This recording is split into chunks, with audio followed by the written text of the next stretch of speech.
Waya waya washabana waya waya waya waya washabana waya waya etumite ngwabanza yo yo yo ngwabanza etumite ngwabanza yo yo yo ngwabanza les atata, les amwana, les amuya tokele. Les atata, les amwana, les amuya tokele. Etumite ngabanza yo yo ngabanza etumite ngabanza yo yo yo ngabanza. Mes chers frères, mes chères sœurs, partout où vous êtes en ce moment, je vous dis bonjour et que Dieu vous bénisse. Comme promis, chose faite, que pendant toute cette semaine, je vais vous donner quelques enseignements pour comprendre la ligne du temps. Quand on parle du temps, c'est-à-dire c'est d'une période à une autre période. Comme hier, nous avions entamé les enseignements avec Genèse chapitre 1 et chapitre 2, quand Dieu a dit que la lumière soit, et tout a commencé par là. Si nous lisons dans Jean chapitre 1 et le verset 1, et la Bible nous dit « Au commencement était la parole, et la parole était avec Dieu, et la parole était Dieu ». Ici, j'aimerais que vous puissiez comprendre qu'au commencement, c'est-à-dire avant le commencement, il n'y avait que Dieu. C'est-à-dire tout ce que nous connaissons et tout ce que nous pensons connaître, ce que nous ne connaissons pas, a eu un commencement. Et tout ce qui a un commencement doit avoir une fin. Il n'y a que Dieu qui n'a jamais eu de commencement, il n'aura jamais de fin. Alors Dieu a commencé par créer. Il a créé tout ce que nous connaissons, tout l'univers, en 6 étapes. La première étape, il a créé la lumière. Il a créé le ciel, il a créé la terre, il a créé ceci et cela. Nous pouvons lire ça dans Genèse chapitre 1 pour que nous puissions comprendre ce que le Seigneur a fait et que nous puissions comprendre ce que le Seigneur veut que nous puissions faire et où nous sommes en train de partir. Genèse chapitre 1. La Bible dit qu'au commencement, Dieu créa les cieux et la terre. C'est-à-dire au commencement, Dieu a créé le ciel et la terre. Quand Dieu avait créé le ciel et la terre était informe et vide. Il y avait des ténèbres à la surface de l'abîme et l'Esprit de Dieu se mouvait au-dessus des eaux. Ça, c'est quand Dieu a commencé à créer le ciel et la terre.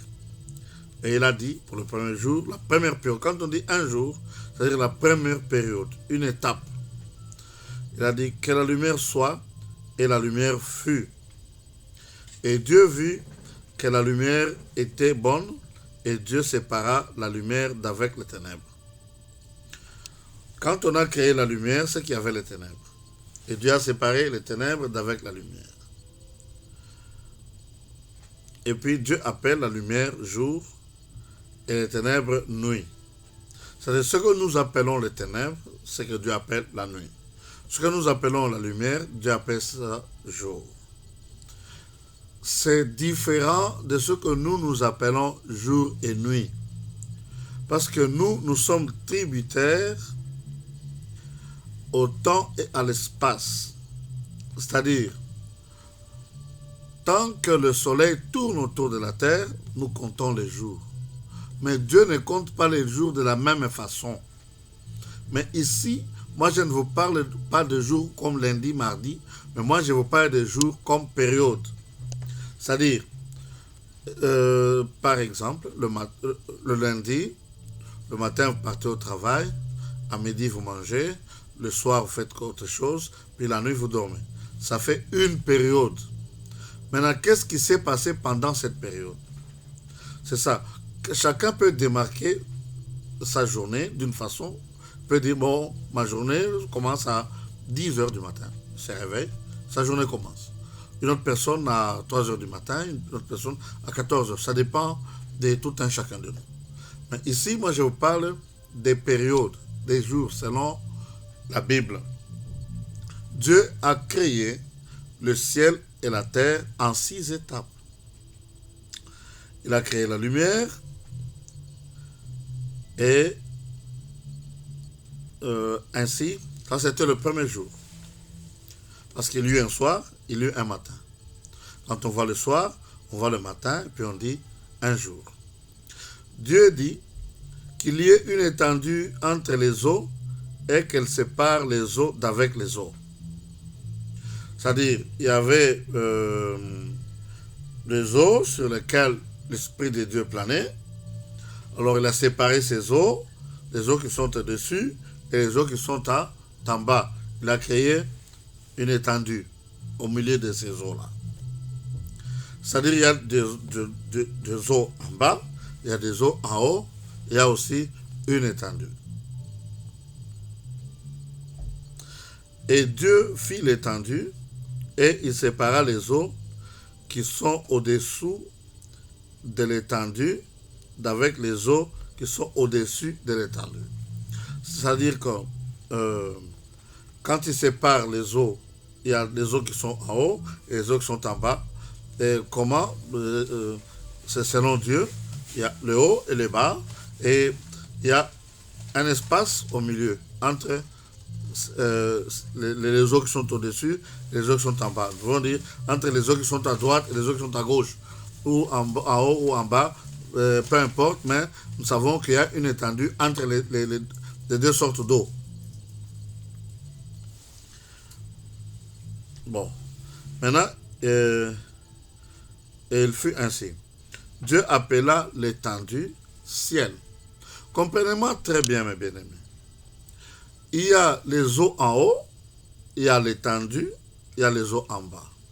Dieu appelle l'étendue ciel. C'est-à-dire qu'au-dessus du ciel, il y a les eaux. Ce que nous comprenons de ce que la Bible nous dit.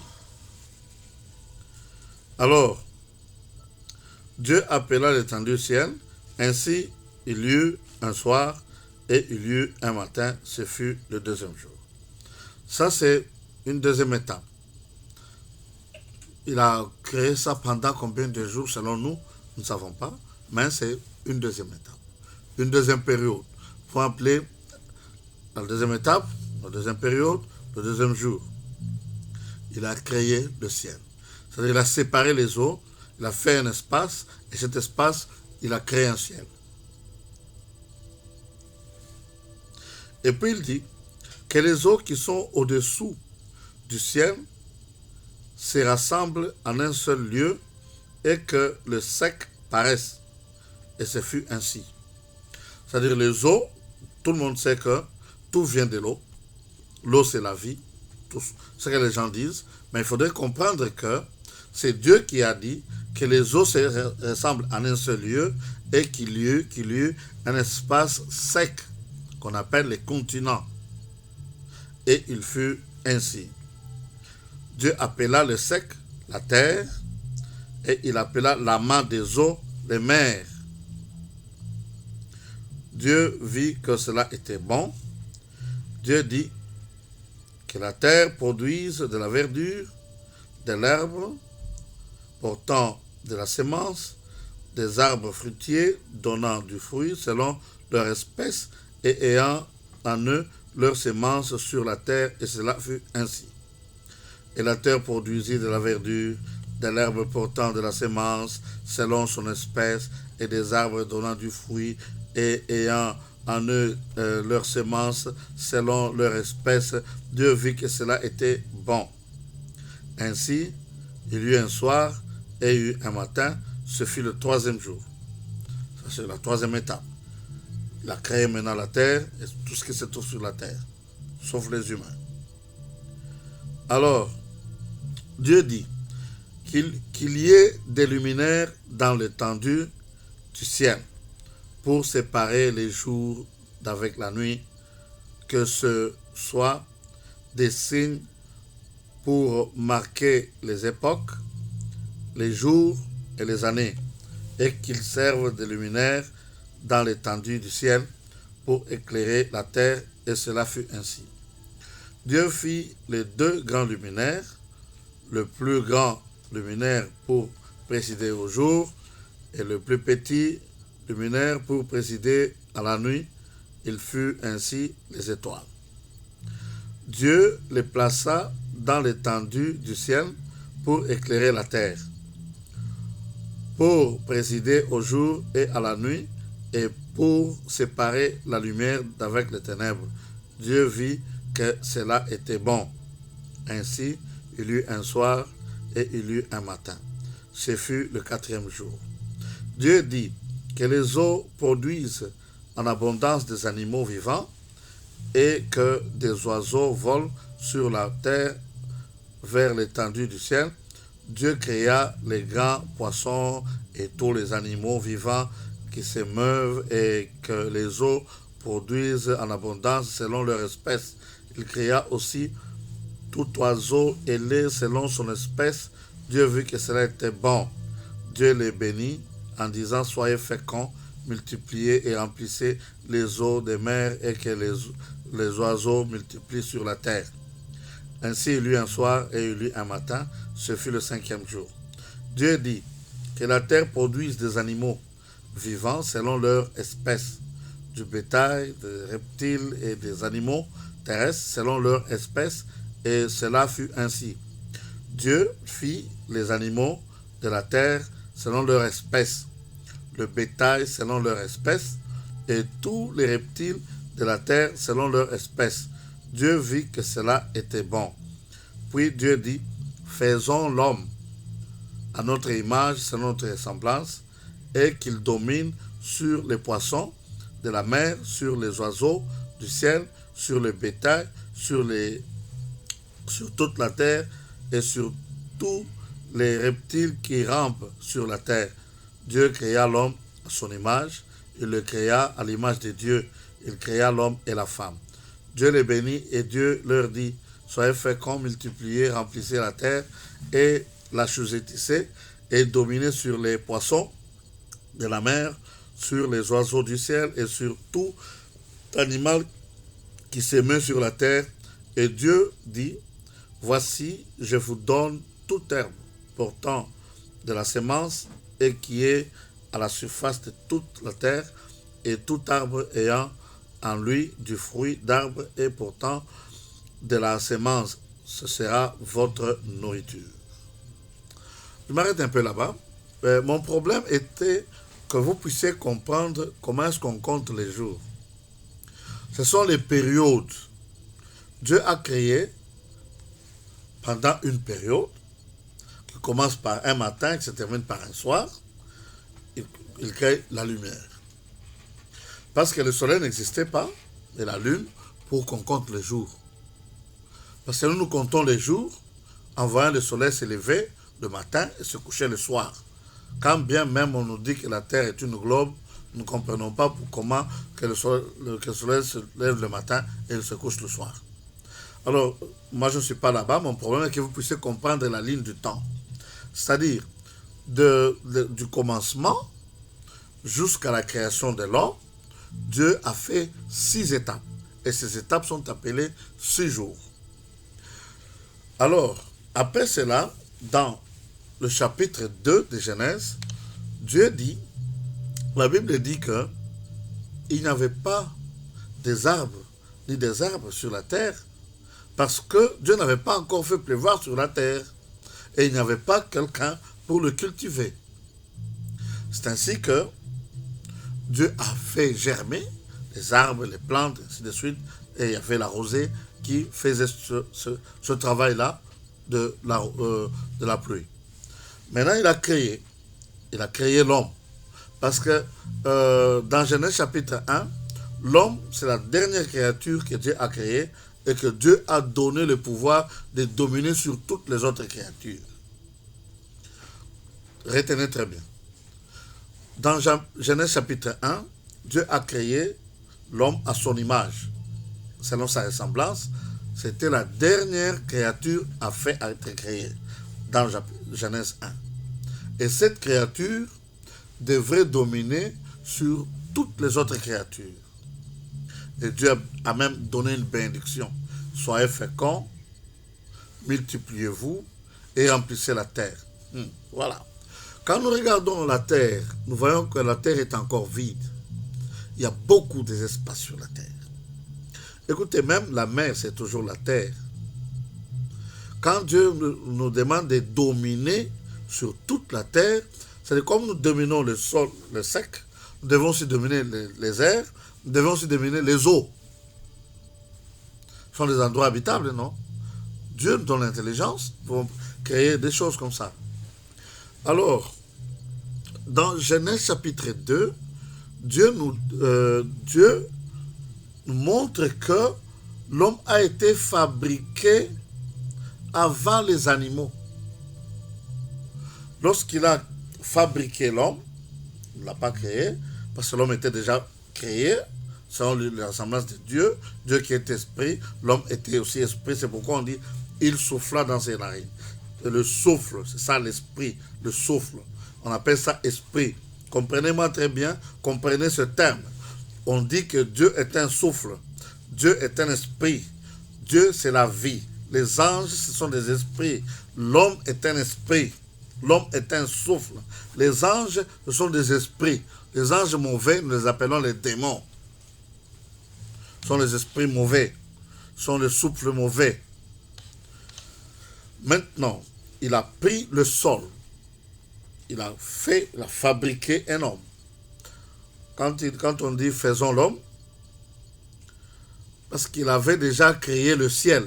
N'oubliez pas. Et ce qu'il a fait dans le ciel, personne ne le sait parce que ce n'est pas écrit. Ce qu'il a fait sur la terre, nous le connaissons parce que c'est écrit. Ce qui est révélé est pour nous, ce qui est caché est pour Dieu. Maintenant, quand Dieu a vu que l'homme était inquiet, il n'avait pas de consolateur, Dieu a fait tous les animaux. Il les a fait passer devant l'homme pour voir comment l'homme les dominerait. Comment ça les dominer? En leur donnant des noms. Toi, tu t'appelles moustique. Toi, tu t'appelles abeille. Toi, tu es mouton. Toi, tu es lion. Toi, tu es dragon. Toi, tu es poisson. Toi, tu es tétard. Toi, tu es ceci. C'est l'homme qui a donné les noms pour les dominer.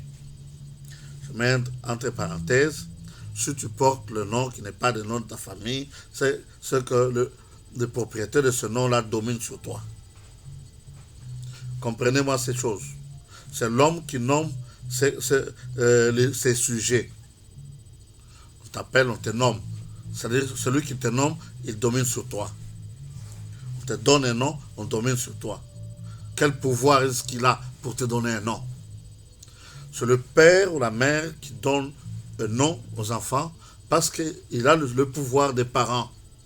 C'est les parents qui mettent au monde quelqu'un et ils ont le devoir de lui donner le nom et de lui donner de l'éducation selon leur culture. Maintenant, Dieu a vu qu'il n'était pas consolé. Il dit, bon, ok, faisons-lui maintenant une aide semblable. Dieu n'a pas dit, faisons maintenant un être égal à lui. Non. Faisons une aide qui lui sera semblable. C'est dans Genèse, chapitre 2,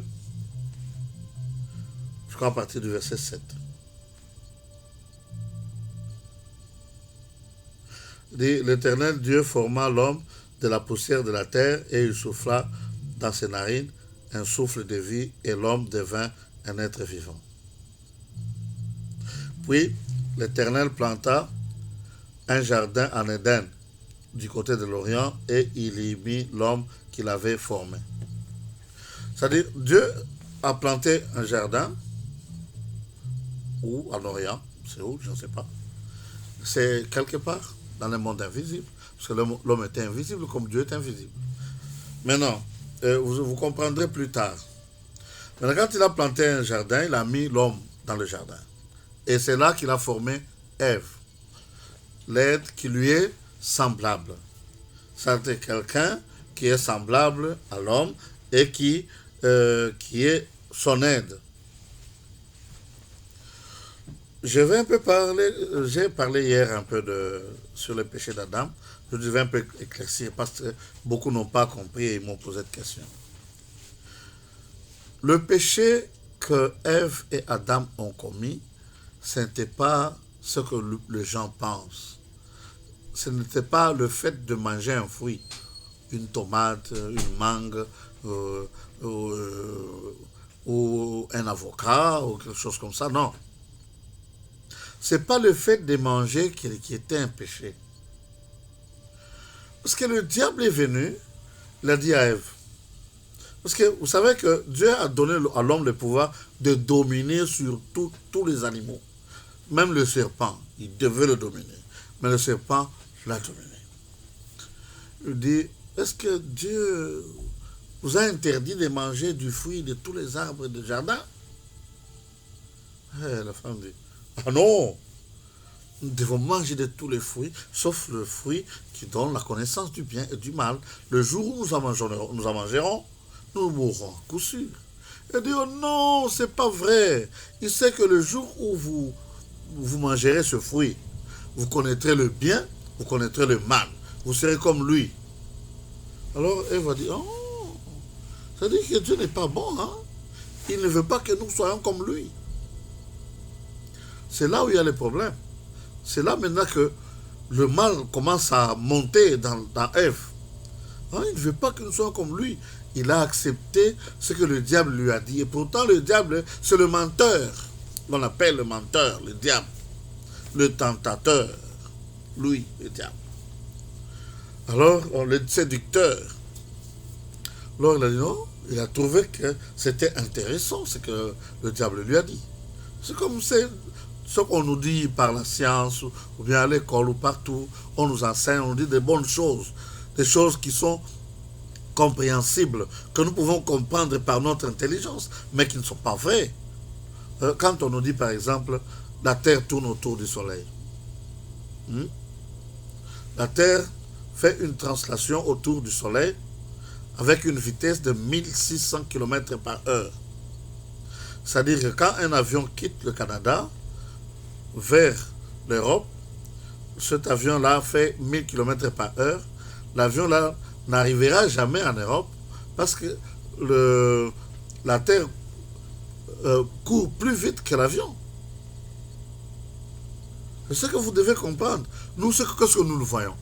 Nous ne voyons pas la Terre en train de tourner. Si la Terre était ronde, comme on le dit, on nous trompe partout, le fleuve Nil a comme source l'Afrique centrale, et comme embouchure en Égypte, c'est-à-dire en haut, parce que l'Afrique se trouve en bas, selon ce qu'on nous dit, selon le globe. Le pôle nord est en haut, le pôle sud est en bas. Alors, comment est-ce qu'un fleuve peut quitter du bas vers le haut? Ce que vous devez comprendre, c'est un mensonge. Alors, la terre n'est pas ce qu'on nous dit. C'est-à-dire que le diable, lui, l'a fait comprendre. Il a fait une demi-vérité. Il a dit, écoutez bien, vous connaîtrez le bien et le mal. Ça, c'est pas faux. Et la femme aussi savait qu'elle connaîtra le bien et le mal. Alors, mais elle ne savait pas la conséquence. On lui a dit que quand tu connaîtras le bien et le mal, tu seras comme Dieu. Mais dans Ésaïe, chapitre 14, le diable lui disait en lui-même que je monterai au-dessus des étoiles de l'Éternel. Et je ferai mon trône au-dessus des étoiles de l'Éternel. Et je serai comme Dieu. C'est ainsi qu'il fut précipité vers l'abîme. C'est l'orgueil monté en lui. Il voulait devenir comme son créateur. Et ce qu'il a suscité dans Ève. Et Ève aussi est allée susciter dans Adam la même chose. C'est-à-dire le péché, c'est de croire en ce que les autres disent et de croire que Dieu a trompé.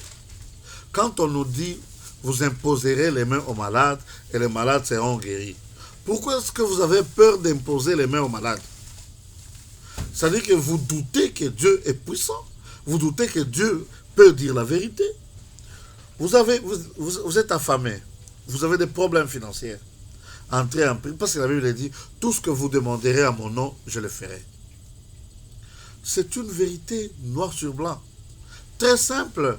Mais parce que les humains cherchent des choses, des acrobaties, alors à ce moment-là, ils veulent aller chercher eux-mêmes. Ils disent non, tu mangeras la sueur de ton front. Oui, sans demandant à Dieu. C'est Dieu qui donne la grâce. Maintenant, qu'est-ce qu'ils font? Ils vont chez les magiciens, chez les féticheurs, faire des guigui, faire quelque chose qui est palpable pour avoir ce qu'il a besoin. Et pourtant, la Bible dit autre chose. Alors, le péché qu'il a commis, lui, et que nous commettons tous les jours, c'est de ne pas croire en la vérité.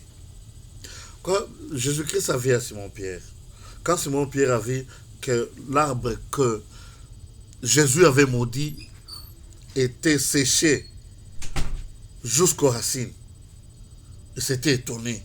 Jésus a dit, ne t'étonne pas.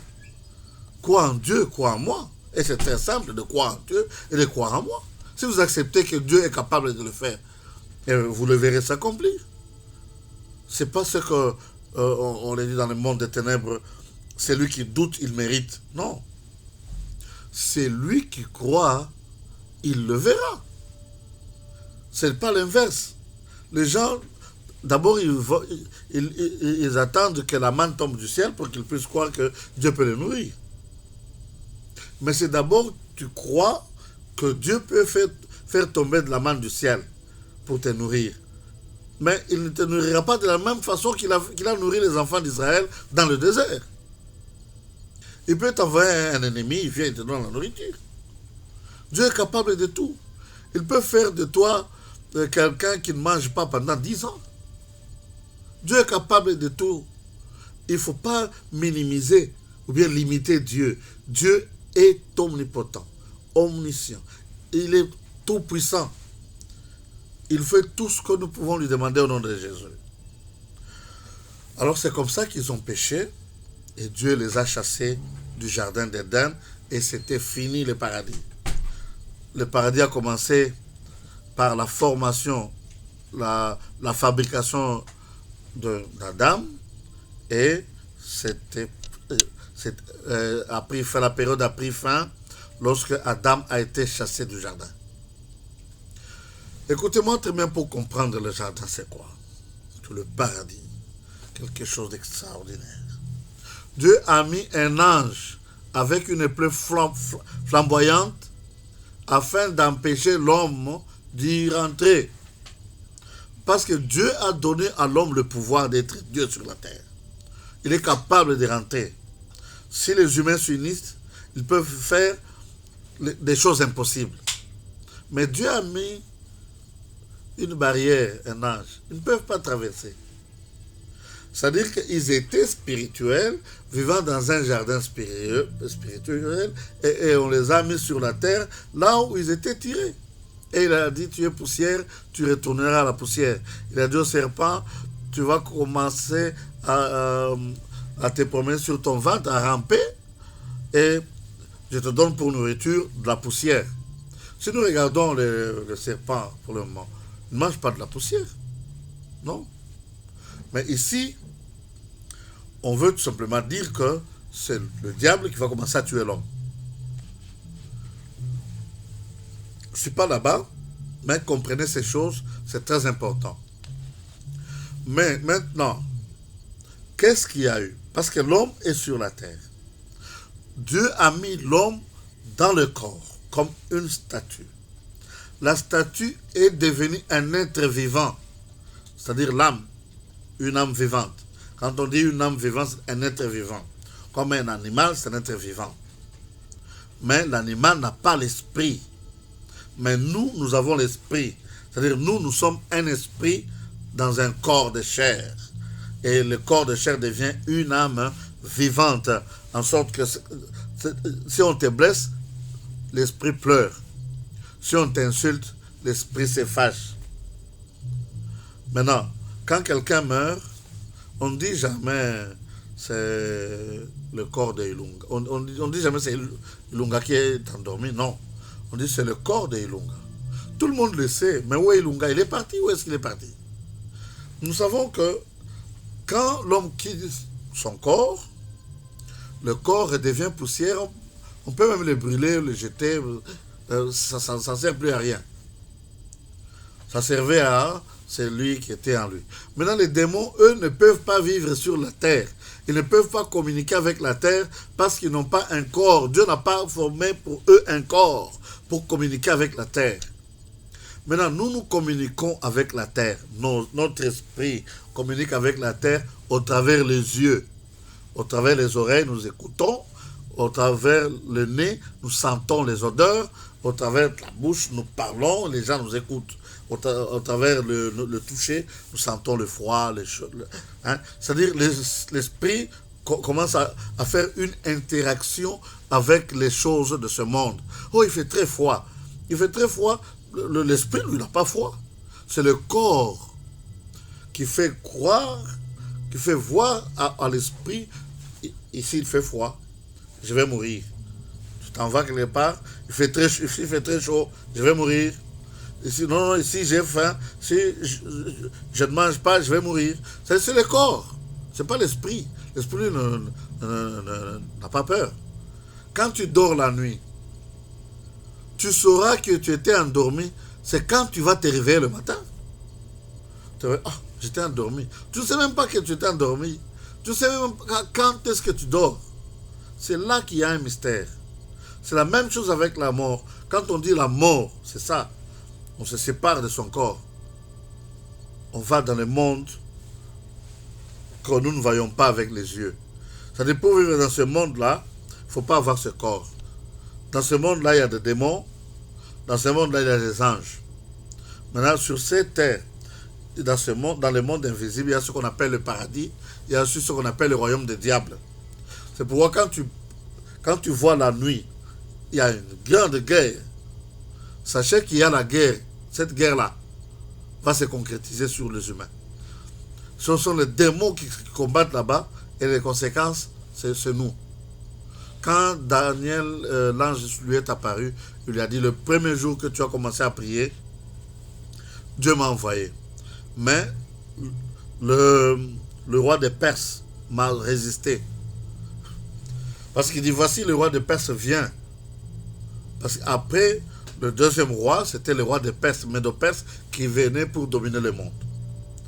C'est-à-dire que lui voyait déjà ça se passe dans le monde invisible. Il y a un combat dans le ciel qui se passe là-bas et que nous ne voyons pas. Nous voyons seulement les conséquences. Écoutez, chaque fois que vous vous sentez très mal à l'aise, vous vous sentez en danger, c'est qu'il y a un combat qui se dégage quelque part. Tu peux dormir, tu vois il y a un combat là, quand tu te réveilles, sache qu'il y a un combat. Si quelqu'un te dit, j'ai vu un rêve, on t'a tamponné, tu es mort. C'est-à-dire, tu n'es pas... Dans le monde invisible, on t'a tué. C'est ça le plan du diable. Maintenant, parce que la Bible nous dit que tout ce qui est révélé est condamné, condamne ça. Condamne ça et tu ne vas pas mourir. Mais tu sauras que tu devrais mourir. Il ne faut pas avoir peur. La crainte chasse la foi. Si vous savez que vous avez à manger à la maison, même si la réunion durait toute la journée, tu n'as pas peur. C'est quand je vais rentrer à la maison, je vais manger. Mais celui qui n'a pas de nourriture à la maison, lui, il a peur. C'est que quand je vais rentrer, je n'aurai pas à manger. Il faut que je quitte vite pour aller chercher à manger. Mais si nous savons que Dieu est là, c'est Dieu qui nous aime. Il nous a envoyé le consolateur est à nous. Et c'est lui qui nous conduit de victoire en victoire et de gloire en gloire. Il n'aura pas peur. Maintenant, une autre histoire a commencé sur la terre avec Adam et Ève. Cette histoire-là, jusqu'à aujourd'hui, il y a des événements qui se sont déroulés. C'est ce qu'on appelle la ligne du temps d'Adam jusqu'à nos jours. Il y a des choses qui se sont passées. Il y a la période d'Enoch, qui était la première personne à marcher avec Dieu, et Dieu l'avait enlevé dans le paradis. Il y a la période de Noé, c'était un grand événement. Dieu a détruit tout le mal sur la terre, et Dieu a sauvé seulement Noé et ses enfants. Et après ça, cette période de Noé, c'est la même période d'Abraham, et puis jusqu'à Moïse. C'est aussi une grande période, un grand événement. Vous voyez, les enfants d'Israël, Dieu les sauve des griffes de l'Égypte. Et puis Dieu frappe les Égyptiens. Et Dieu trace un chemin dans la mer Rouge. Et il passe là-bas, à sec. C'est un grand événement. Et puis de cette période-là, un autre grand événement, c'est la naissance de Jésus-Christ. La naissance de Jésus-Christ a aussi des périodes de sa naissance à sa mort. Il y a des périodes. Mais moi, je vais vous parler des grandes périodes d'Adam jusqu'à Noé. De Noé jusqu'à Moïse. De Moïse jusqu'à la naissance de Jésus, ça fait à peu près 6 périodes. D'autres personnes appellent ça 6000 ans, peu importe, mais c'est 6 périodes. C'est comme ça que je vais vous expliquer. Ce sont les événements qui se sont déroulés. Et ces événements-là nous expliquent ce que nos ancêtres ont vécu et comment ils ont marché avec Dieu, comment est-ce qu'ils ont vu la grandeur de Dieu sur l'humanité. Si vous voyez des tremblements de terre, il y a eu des tremblements de terre. S'il y a des inondations, il y a eu des inondations. S'il y a des guerres, il y avait des guerres. S'il y a des famines, il y avait des famines. S'il y a des miracles, il y avait des miracles. Dieu n'a pas changé, il est le même hier et aujourd'hui et dans l'éternité. Parce que Dieu nous aime d'un amour véritable. Il nous a créés à son image, selon sa ressemblance. C'est pourquoi il a pourvu à ce que nous ne puissions pas être limités.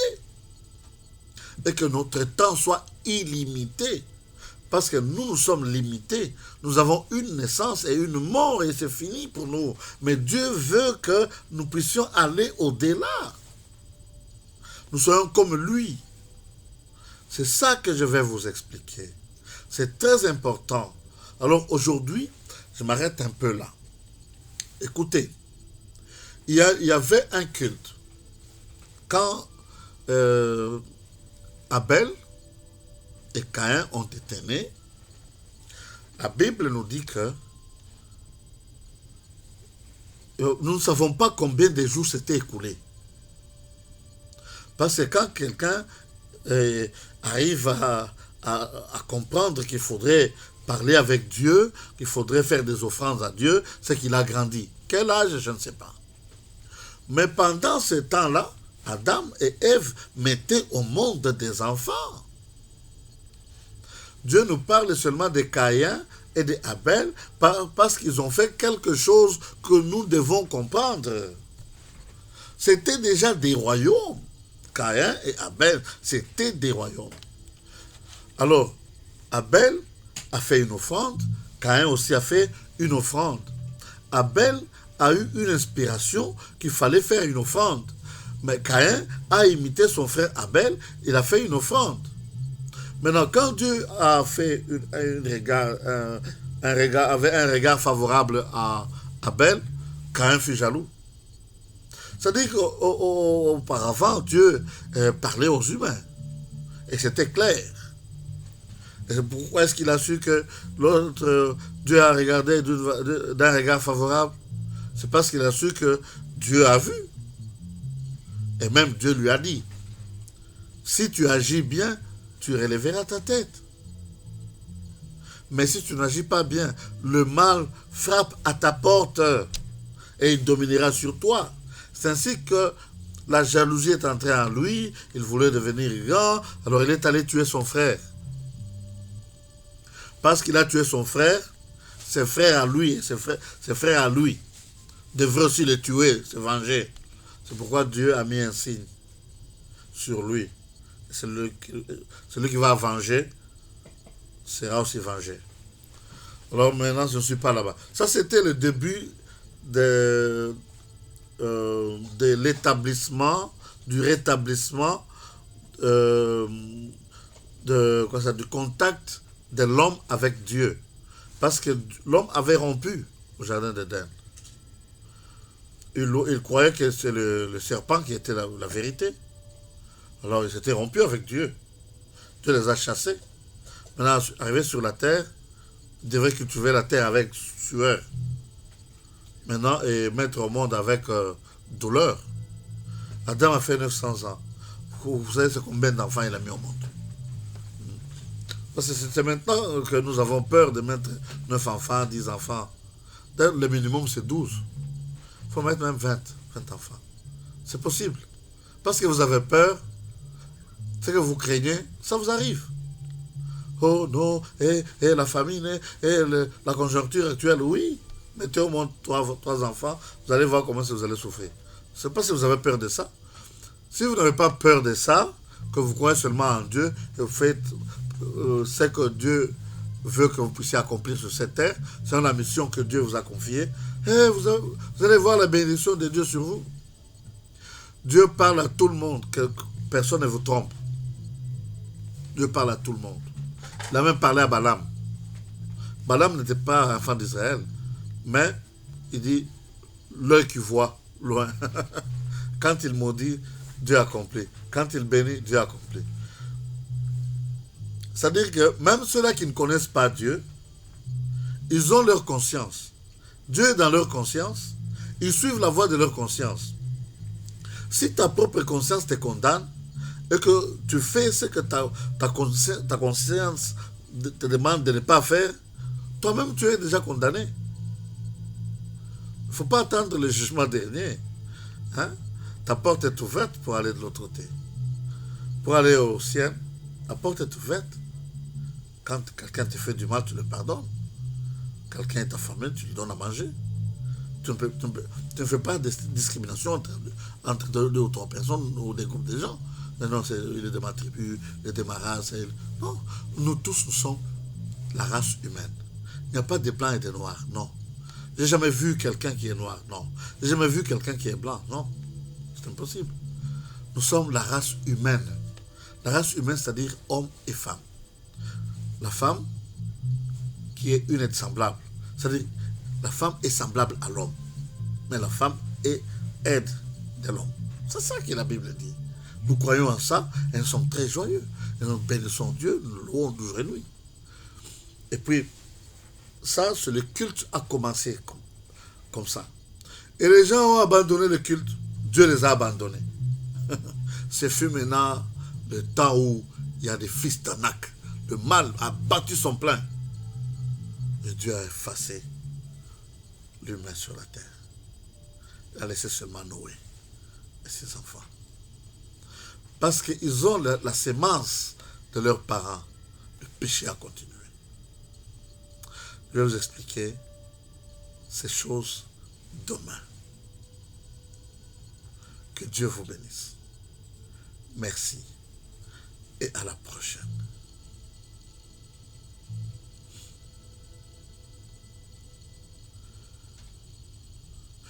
Mita enda kule mbingu kumbele ya Bwana. Haleluya. Enda kule mbingu kumbele ya Bwana. Nitaenda kule mbingu kumbele ya Bwana. Nitaenda mbinguni. Siku moja nitaenda kumbele ya Bwana. Haleluya. Siku moja nitaenda mbele ya Bwana. Nitaenda kule mbingu kumbele ya Bwana. Nitaenda mbinguni. hata milele, hata milele. Yesu ni wangu hata milele. Yesu ni hata milele, hata milele, milele. Yesu ni hata milele, hata milele. Yesu ni wangu hata milele. Yesu ni wangu.